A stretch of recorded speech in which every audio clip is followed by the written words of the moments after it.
यस्मिन् कर्म समावायो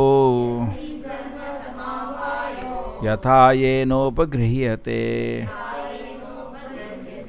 गुणानां गुणिनां चैव परिणामभिप्सताम्. Then again, kindly describe how the proportionate accumulation of reactions resulting from the different modes of mental nature act upon the desiring living entity, promoting or degrading him upon the different species of life, beginning from the demigod down to the most insignificant creatures.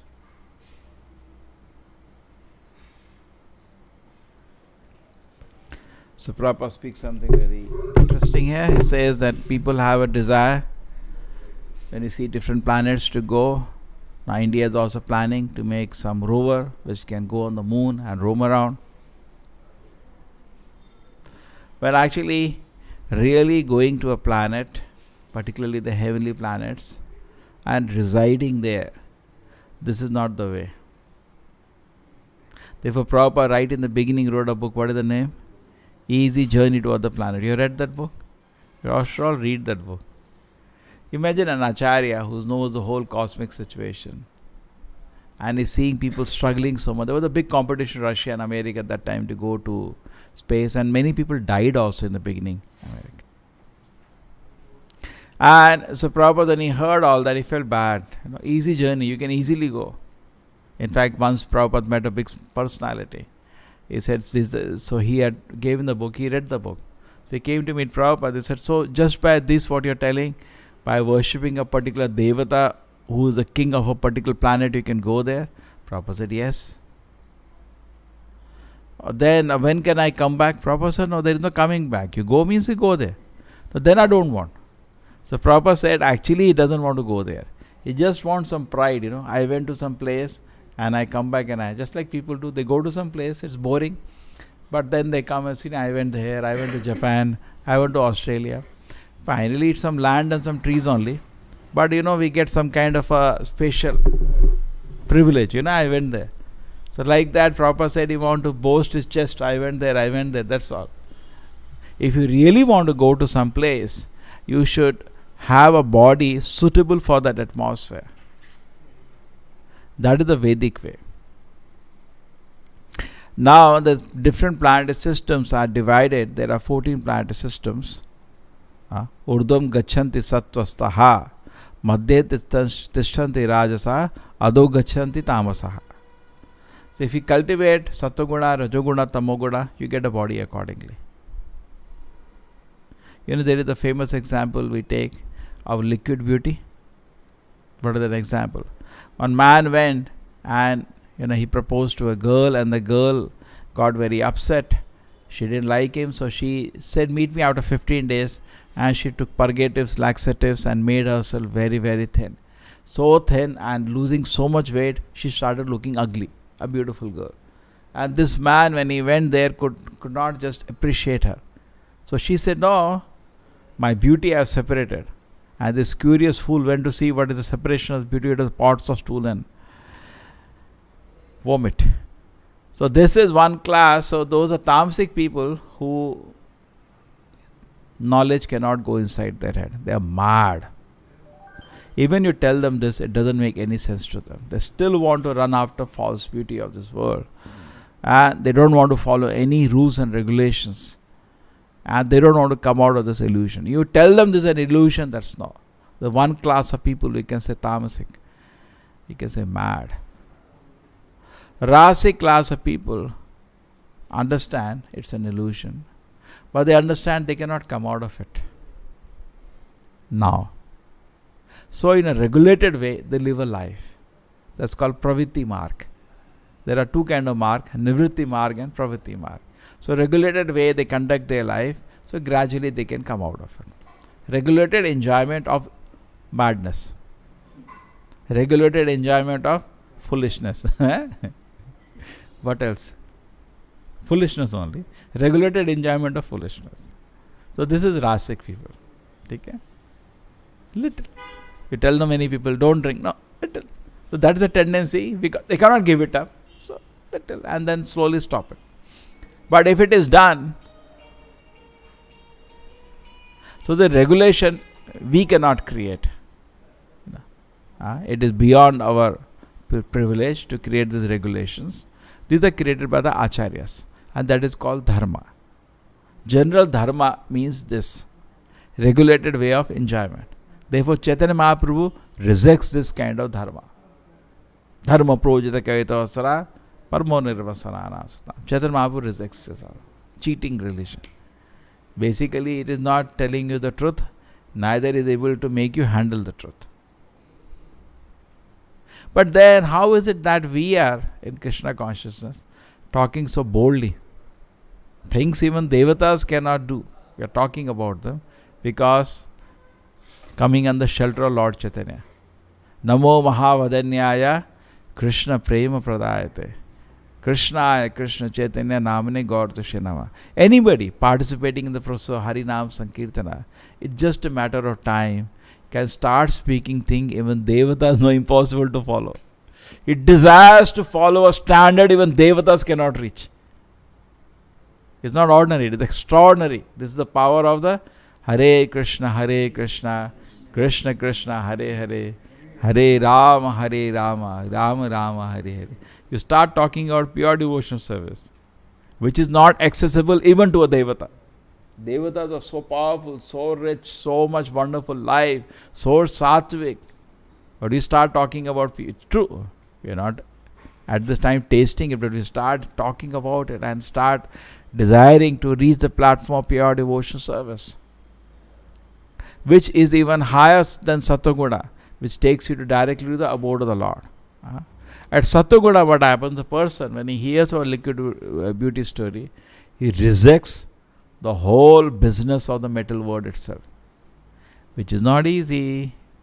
The heart has to be purified. Therefore, Prabhupada says you can preach when the mind has been softened by the chanting of the Hare Krishna Mahamantra, conditioned by the modes, particularly by the lower two conditions. You cannot preach. Neither you like to preach. What you will preach? You yourself are embarrassed by the Rajoguna. What you will speak? Tamoguna, you cannot speak at all. There is no question of speaking because you accept the illusion in totality. Rajoguna, you want to come out of it, and you therefore control where you are indulging in it. Sattva-guna, you reject it totally. You reject the whole illusion totally. That is Sattva-guna. So if you come to the platform of rejecting the illusion in totality, you come to Sattva-guna and you get the Devata's body. True? But higher than the Devatas is pure devotion service. Okay? In fact, Prabhupada defines it another way. He says when you stop the sinful activities, intoxication, gambling, illicit sex and meat eating, then you start coming to the platform of knowledge, and Sattva-guna then develops. In a modern society, when many people do, embarrassed by the lower modes, they indulge in it thinking one day it will get over. But we know it doesn't work that way. If you put ghee on fire, the fire will not go away. What will happen to the fire? It will blow more and more. So this is the nature of this world. So we have a lot of process to go, and the process has been made very simple by Lord Chaitanya. Okay? Otherwise, it's what Jnani school does. They understand this much, and they understand after Devata is the Brahman. They don't know about Krishna. They don't know about Vaikuntha. Sometimes foolishly they call this Brahman also as Parabrahma. You cannot do that. Parabrahma means the supreme personality of Godhead. But when they refer to Brahman, they call it Parabrahman. I do not know how. Because in the Vedas, in the Vedic literatures, Parabrahma word is only reserved for the personality of Godhead. Jiva cannot be referred like that. But these fools do that. So when a Jnani hears of this, now he starts a huge struggle. And he knows he is not able to pull himself out. So what he does, he leaves everything. And he goes to the forest. And somehow, away from all the distractions of the world, he tries. And it does tremendous tapasya. Because any kind of gratification again make the mind disturbed. So he will not eat good food. He will sit in a lonely place wearing torn clothes. And he tries a severe tapasya like that. But a devotee need not do all these things. Do you see people, Prabhupada wearing torn clothes, sitting in a forest in one corner? No. He was sitting in opulent temples, an opulent seat, wearing all silk clothes. How is he doing that? Then sometimes we feel, what kind of spiritualist is he? Nowadays, these impersonalists have given such a bad image. I tell you how much bad they have done. A lot of damage they have done. Spiritual life means this kind of impossible austerities. You should not eat for a few days. You should not talk for months. You heard that? वो स्वामी जी को मिलना है नहीं, वो मौन व्रत में है. ओह, 6 महीने से एक शब्द नहीं बोला. And people think this is a great success. And some swamis, they walk naked on the road. Oh, how he does that? These have becomes, and people get scared. Because of this, suppose at home you say, I am becoming serious in spiritual life. Hare Baba, don't go. Don't become so serious. Because these all kind of things they have shown. People are not even aware that practicing Krishna conscious means I can be still mother, I can be still wife, I can have children, and I can become a great devotee. Like Yudhishthira Maharaj, very nicely, in Bhagavatam, I remember a long time ago, we heard the Sunday class. Yudhishthira Maharaj goes to meet to meet Bhishma after the war is over. And Bhagavatam describes, he has won the war at that moment, he goes very opulently, with all decorations. And even Krishna is with his side. So the question the speaker put, a very nice question. With all opulence and spiritual life, how is it possible? This is something wrong. No, these people have given wrong picture. You do not see spiritual life and wealth any disconnection in the Vedic history. You see the king Ambarish Maharaj was so opulent and a great devotee. Prabhupada gives an example. He says, a pauper may be attached to 1 or 2 rupees in his pocket. A rich man may be detached from all the opulence he has. Money doesn't determine person is great or low spiritualist. True? But it is also true, those who are great saints, they voluntarily embrace poverty. That is also true sometimes. They are living in a hut. If they need to, they just chant. But for preaching purpose, they accept any kind of opulence, unhesitatingly. Falgu vairagya uchyate. What is the shloka? What can we use for Krishna service? You do not use. Mumukshibhi parityago. Falgu vairagya uchyate. Prapanchikataya buddhya hari sambandhi vastunaha. He has forgotten. Yeah. Now you tell me. And starting. Prapanchik. Mumukshi parityago. Falgu vairagya. Something I could have used for Krishna's service. Hari sambandhi vastunaha. But I am not using. Prapanchikaya buddhya hari sambandhi vastunaha. Mumukshi parityago. You leave it. No, I will not use. Falgu vairagya. It's not correct. It should be used.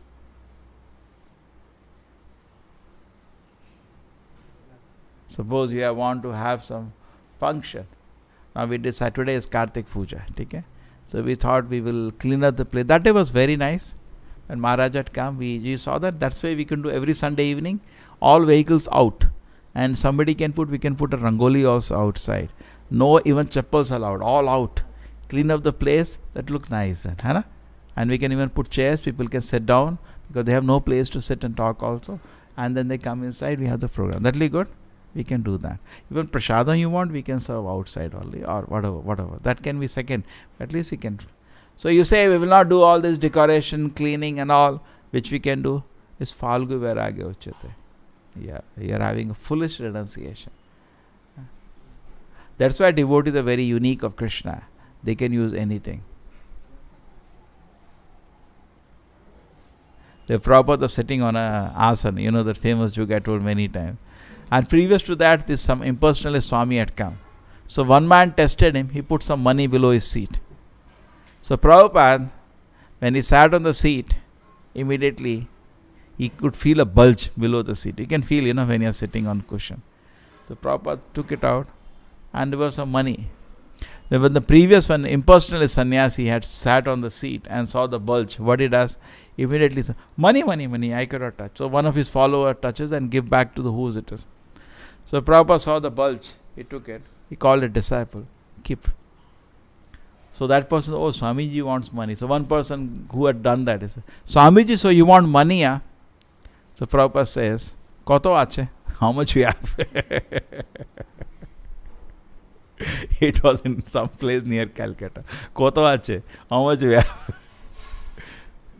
So it's a revolutionary. Generally, idea of people or society is that sadhus mean they don't touch all these things. They don't understand. Correct? Say, suppose you sit on a car and go, people start looking, oh, Swamiji is going in a car. And you pick up a mobile, they say, which mobile is he having? And they get very upset. Why Swamiji is having all this thing? You should be not touching anything. This impersonalism has spoiled everything. They've given a wrong picture. They've given a totally wrong picture. In fact, this is when, you see, this is not one day. It was the effort for centuries. There was Bhakti Siddhanta Saraswati Thakur, who is the guru of Srila Prabhupada, preaching, you can say, in the early 1900s, because 1936 he left the body. And his 8 years, 30 to 38. Okay. So 1900 and the Prabhupada met him in 1911. No, 1922, Prabhupada met him. So he was actively preaching during the early 1900s. And at that time, he was the one who gave an example how to use everything for Krishna's service. He gave an example. How did he give an example? He started using things. Yukta Vairagya. Yukta Vairagya principle is given by the Goswami. This shloka is from the Goswami. Yukta Vairagya Uchyate. प्रापंच क्या बोलते हैं हरि संबंधी वस्तु ना मुमुक्षी भाई हाँ yeah, this is the definition of yukta vara anasakta yeah you got the shloka yeah you read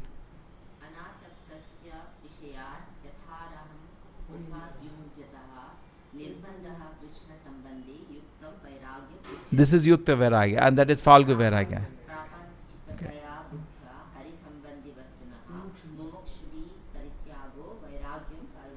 That is Falgu Vairagya. This is Yukta Vairagya. Yukta Vairagya means use.